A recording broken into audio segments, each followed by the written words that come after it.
Hi students, this is Saheb sir, your chemistry mentor. నిన్న మనం గాఢతను లెక్కించు పద్ధతుల్లో మోల్ భాగం గురించి తెలుసుకున్నాం. ఈరోజు మనం మొలారిటీ మరియు మొలాలిటీల గురించి నేర్చుకుందాం. మొదటిగా మొలారిటీ దీనిని క్యాపిటల్ ఎంతో సూచిస్తారు. మొలారిటీకి డెఫినేషన్ వినండి ఒకసారి. 1 లీటర్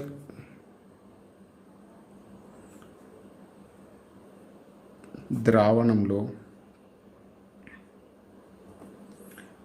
కరిగి ఉన్న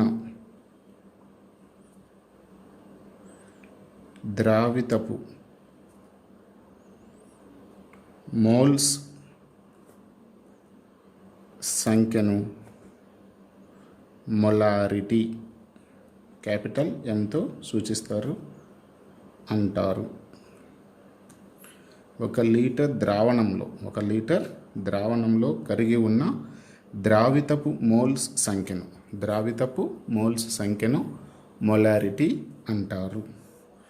దీన్ని ఫార్ములా రూపంలో చూపిస్తే క్యాపిటల్ M ఈజ్ ఈక్వల్ ద్రావితపు మోల్స్ సంఖ్య బై ద్రావణ పరిమాణము ఘనపరిమాణము. ద్రావితపు మోల్స్ సంఖ్యని మనం ఎంతో చూపిస్తాం. దేని మోల్స్ సంఖ్య? ద్రావితపు మోల్స్ సంఖ్య, ద్రావణి మోల్స్ సంఖ్య కాదు, ద్రావితపు మోల్స్ సంఖ్య. దేని ఘనపరిమాణము? మొత్తం ద్రావణం యొక్క ఘనపరిమాణం, ద్రావణ ఘనపరిమాణము. ఇది ఫార్ములా రూపంలో మొలారిటీ యొక్క రూపము. Capital M is equal N/V. Mole సంఖ్య అనేది ఎలా వస్తుంది మనకి? ఏ ద్రావితందైనా ఏ పదార్థందైనా N ఈజ్ ఈక్వల్ పదార్థ భారము బై పదార్థ అనుభారము, దాన్ని మనం షార్ట్కట్లో వెయిట్ బై మాలిక్యులర్ వెయిట్ అనవచ్చు. దీన్ని మనం సబ్స్టిట్యూట్ చేస్తే ఇక్కడ M ఈజ్ ఈక్వల్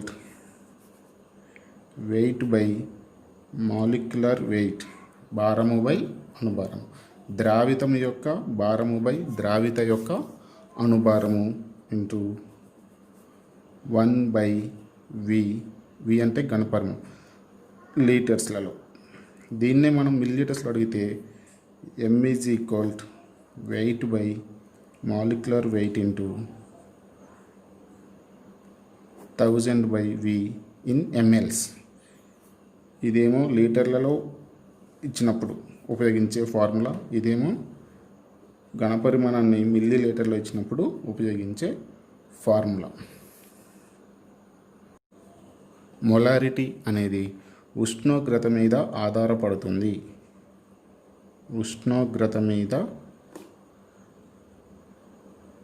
ఆధారపడును. మోల్ భాగం ఆధారపడుతుందా? ఆధారపడదు. కానీ మొలారిటీ మాత్రం ఉష్ణోగ్రత మీద ఆధారపడుతుంది.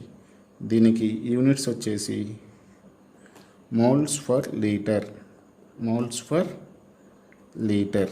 యూనిట్స్ ఏంటంటే దీనికి మోల్స్ ఫర్ లీటర్. ఫార్ములా వచ్చేసి M/N/, moles per litre. N అంటే మోల్స్ సంఖ్య, V అంటే ఘనపరిమాణము లీటర్స్, కాబట్టి మోల్స్ ఫర్ లీటర్. అలాగనే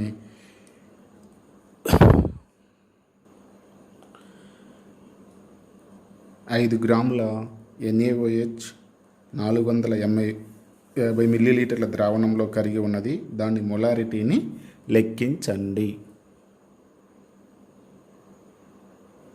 ఓకే, ఇది ప్రాబ్లం. ఈ ప్రాబ్లంని మనము సాల్వ్ చేయాలి, మొలారిటీ ప్రాబ్లం. ఓకే, NaOH యొక్క భారం ఎంత? NaOH భారము W ఎంత? 5 grams. NaOH ద్రావితం ఇది. ఇప్పుడు మనకి మాలిక్యులర్ వెయిట్ ఎంత? మనకి 40.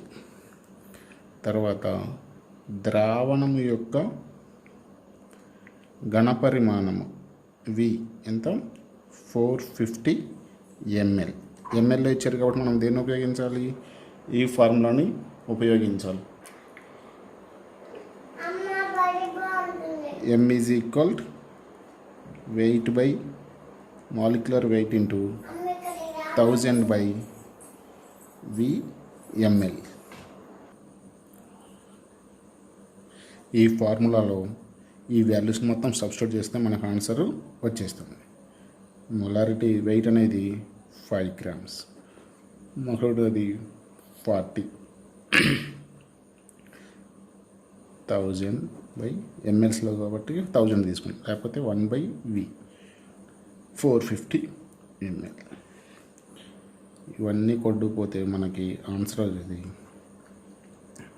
వచ్చేసి మనకి 0.278 moles per litre. 0.278 moles per litre అనేది ఆన్సర్. దీంట్లో మనం గుర్తుంచుకోవాల్సిన విషయాలు: ఉష్ణోగ్రత మీద ఆధారపడును, మోల్స్ పర్ లీటర్. ఈ రెండు మనకి ఇంపార్టెంట్ విషయాలు. ఒక లీటర్ ద్రావణంలో కరిగి ఉన్న ద్రావితపు మోల్స్ సంఖ్యనే మొలారిటీ అంటారు. 4 మార్క్స్కి ఇంపార్టెంట్, 2 మార్క్స్కి ఇంపార్టెంట్, ఎంసెట్లో కూడా మనకి ఇంపార్టెంట్. ఓకే, నెక్స్ట్ ఇంకో పద్ధతి మొలాలిటీ. Molality MOLALITY. ఇది RITY, ఇది LITY. దీన్ని స్మాల్ mతో సూచిస్తారు.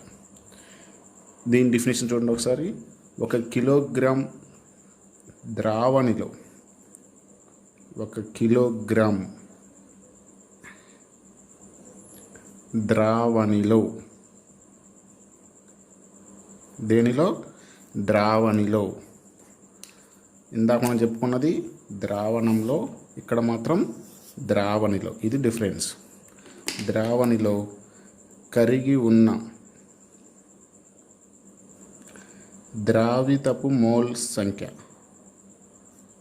ద్రావితపు మోల్స్ సంఖ్యను మొలాలిటీ అంటారు. ఓకే స్టూడెంట్స్, మొలాలిటీకి చిన్న తేడా ఏంటది? ఇక్కడ లీటర్లో తీసుకున్నాం, ఇక్కడ కిలోగ్రామ్స్లో తీసుకున్నాం. ఇక్కడ ద్రావణంలో తీసుకున్నాం, ఇక్కడ ద్రావణి తీసుకున్నాం. ఈ రెండు మెయిన్ డిఫరెన్సెస్. ద్రావితపు మోల్స్ సంఖ్య రెండింటికి సేమ్, ద్రావితాన్ని తీసుకున్నాం. ఇక్కడ లీటర్లో తీసుకున్నాం కాబట్టి ఘనపరిమాణం ఉష్ణోగ్రతకి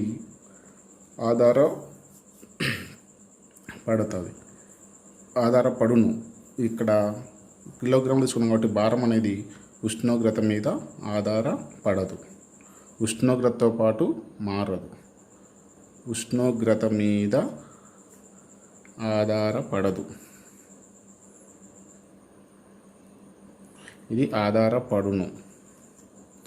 ఆధారపడదు. ఓకే, దీనికి యూనిట్స్ వచ్చేసి kilogram moles for kilogram, moles for KG, moles for kilogram. Okay, దీని ఫార్ములా ఎట్లా రాసుకుంటాం మనం? Small m is equal n by mass in kilograms. Mass in kilograms. మనకు తెలుసు ద్రావితం యొక్క మోల్స్ సంఖ్య, ద్రావణి యొక్క మాస్. ద్రావణి ఇక్కడేమో ద్రావణం కదా, ఇక్కడ ద్రావణి యొక్క మాస్. n అనేది మనకు తెలుసు. n అనేది మనకి భారము బై అణుభారము. దాన్ని సబ్స్టిట్యూట్ చేసుకుంటే మనకి m is equal to weight by molecular weight into 1 mass in కేజీలు తీసుకుంటే. అదే గ్రామ్స్లో తీసుకుంటే సేమ్. దీనిలో ఇక్కడేమో లీటర్స్లో, మిల్లీలీటర్స్లో, ఇక్కడేమో కిలోగ్రామ్ గ్రామ్స్లో. m is equal to weight by molecular weight into 1000 by mass in grams. Okay, మొలాలిటీకి సంబంధించిన ప్రాబ్లం చూడండి. 75 గ్రాముల బెంజిన్లో 2.5 గ్రాముల ఎథనోయిక్ ఆమ్లము CH3COOH కలిగి ఉన్నది. దాని మొలాలిటీ స్మాల్ m ఎంత? మొలాలిటీ యొక్క ఫార్ములా ఏంటది? గ్రామ్స్లో ఇచ్చింది కాబట్టి small m is equal wait by molecular weight into 1000 by mass in grams. ఇక్కడ భారం ఎంత? 2.5 గ్రామ్స్. ద్రావితం యొక్క భారము 2.5 గ్రామ్స్. ద్రావితం యొక్క అణుభారము ఎంత? మనకి CH3COOH తీసుకుంటే మనకి 60 వస్తుంది అణుభారం. తర్వాత ద్రావణి బెంజిన్, ద్రావణి అనేది ఇక్కడ ఉంటుంది బెంజిన్, దాని యొక్క మాస్ ఎంత? 75 గ్రామ్స్. ఇవన్నిటిని మనం సబ్స్టిట్యూట్ చేస్తే మనకి వాల్యూ అనేది వస్తుంది. m is equal to 2.5 by 60 into 1000 by 75 grams. m is equal to 0.556 moles for KG. ఇది ఆన్సర్. ఓకే, ఇంపార్టెంట్ విషయాలు రెండు గుర్తుంచుకోవాలి. మొలాలిటీలో మొలాలిటీ ఉష్ణోగ్రత మీద ఆధారపడుతుంది, ఉష్ణోగ్రతతో పాటు మారుతుంది. కానీ మొలాలిటీ మాత్రం ఉష్ణోగ్రత మీద ఆధారపడదు, ఉష్ణోగ్రతతో మారదు. దాని యొక్క యూనిట్స్ మోల్స్ ఫర్ లీటర్, దీని యొక్క moles for kgs. Okay, problems కూడా ఇంపార్టెంట్. 4 మార్క్స్కి వస్తే వీడియోని ఫాస్ట్ చేయండి, నోట్ డౌన్ చేసుకోండి మొత్తంని. ఓకే, ఏమైనా డౌట్స్ ఉంటే కామెంట్ బాక్స్లో పెట్టండి. Okay, thank you students.